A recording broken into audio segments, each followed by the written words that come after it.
Hello बच्चों, घर में रहो, सुरक्षित रहो, इस महामारी से बचो। ठीक, आज ऑनलाइन क्लास का पहला दिन हम लोग एक पार्ट लेकर के आए। क्या? पार्ट 2। नाम है उसका एवरेस्ट मेरी शिखर यात्रा।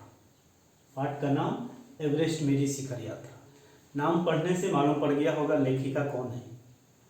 नाम क्या है उसका? बचेंद्री पाल। लेखिका का नाम बचेंद्री पाल। अब हम लोग थोड़ा सा ये भी देखें, जो एवरेस्ट मेरी शिखर यात्रा का लेखिका है उसके बारे में भी थोड़ा सा समझ ले तो अच्छा होगा। तो बचेंद्री पाल का जन्म 24 मई 1954 को कहाँ? तो उत्तरांचल के चमोली जिले के बंबा गांव में हुआ। कब? 1954 में। गांव का नाम क्या था? बंबा। पिता पढ़ाई का खर्च नहीं उठा सकते थे, बहुत आर्थिक स्थिति उतनी सुदृढ़ नहीं थी, तो पिता जो है सो पढ़ाई का खर्च नहीं उठा पा रहे थे।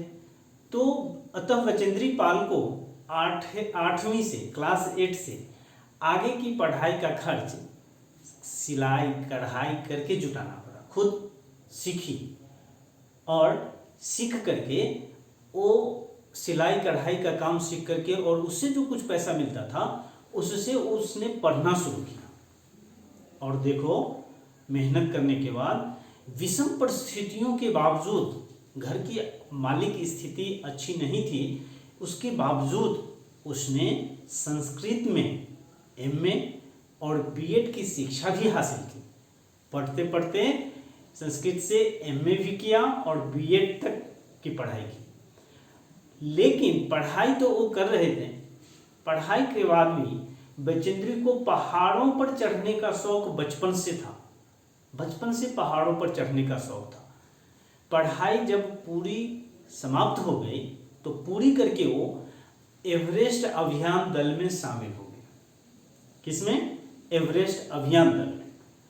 और उसमें जब वो शामिल हो गई तो कई महीनों के बाद, अभ्यास के बाद, कई महीनों अभ्यास करने में लग गया। उस एवरेस्ट पर कैसे चढ़ा जाता है वो अभ्यास कर लेने के बाद वह दिन आ ही गया जब उन्होंने एवरेस्ट विजय के लिए प्रयाण किया।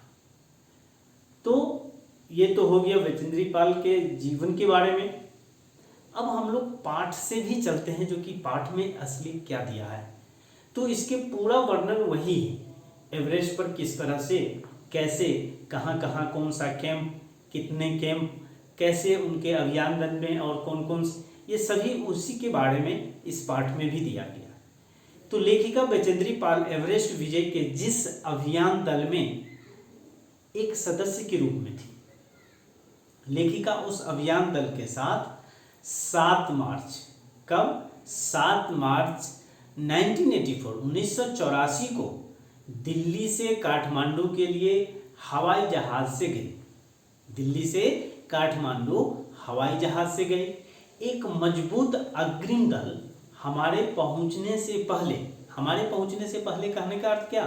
बचेंद्री पाल को पहुंचने से पहले बेस कैंप पहुंच गया, जो उस उबड़ खाबड़ हिमपात के रास्ते को साफ कर सके, आगे के लिए रास्ता बना सके।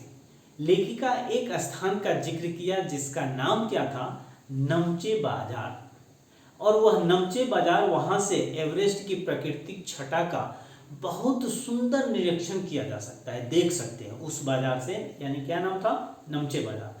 उन नमचे बाजार से अच्छी तरीके से वो एवरेस्ट की ऊंची चोटी को देखा जा सकता है। तो उस छटा को देखने में बहुत सुंदर लगता है। और नीचे से जब लेखिका उस भारी बड़ा सा बर्फ का फूल, जिसको पाठ में दिया है नाम क्या? प्लूम। वो प्लूम का अर्थ क्या है? वो फूल, बर्फ से बना हुआ एक तरह से फूल, जिस तरह से बादल से बनता है कई तरह का आकार ऊपर में, ठीक वैसे ही बर्फ से बना हुआ।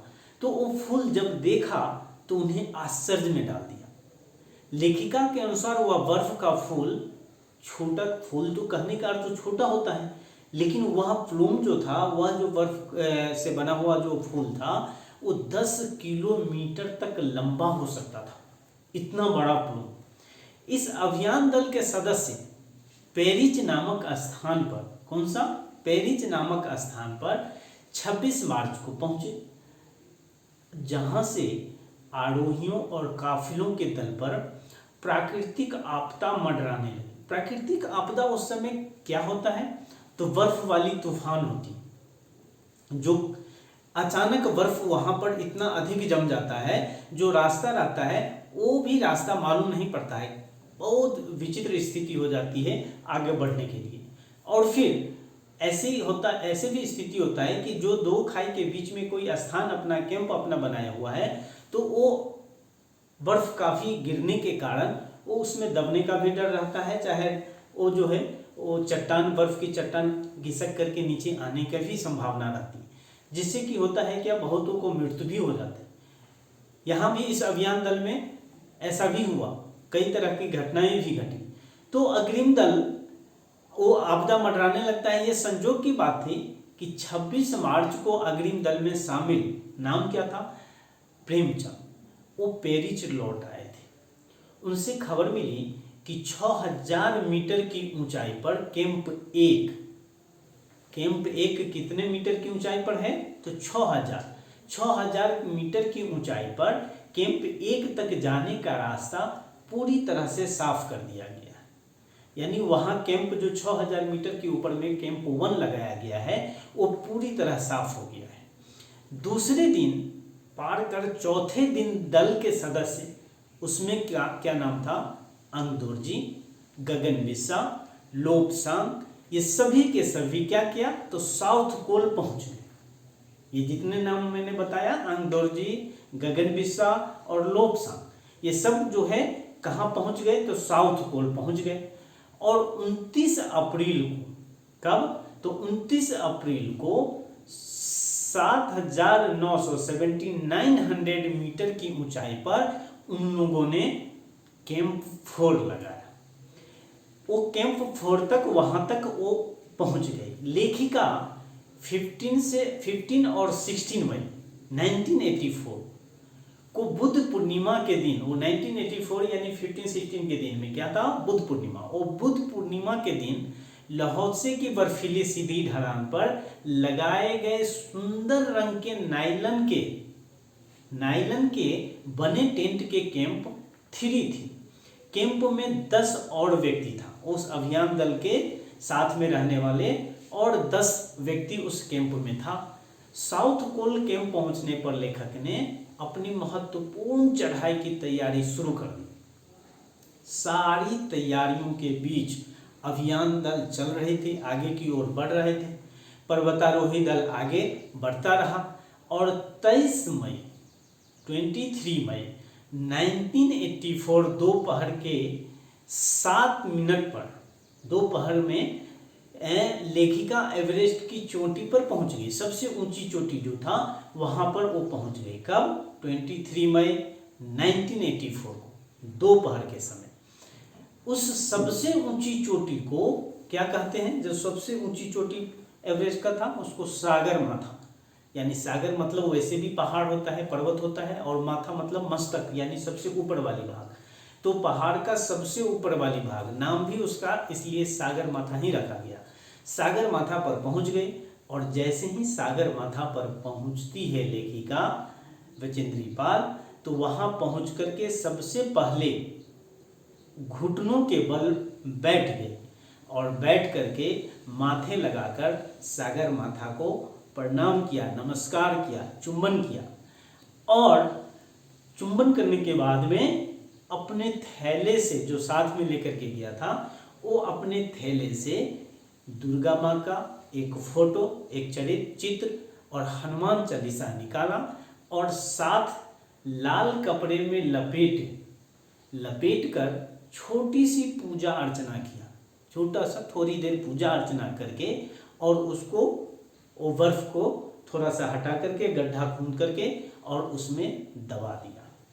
जैसे मैंने उठी तो अपने अभियान दल के सभी सदस्य को धन्यवाद भी दिया। जो अभियान दल उनके साथ में था उन सभी अभियान दल खुशी से वहाँ पर सब प्रफुल्लित, सब खुशी मना रहे थे।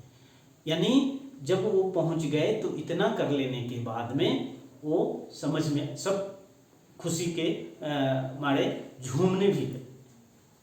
तो ठीक ये था बचेंद्री पाल का एवरेस्ट मेरी शिखर यात्रा। फिर दूसरे दिन दूसरा पाठ लेकर के फिर उपस्थित होंगे। धन्यवाद।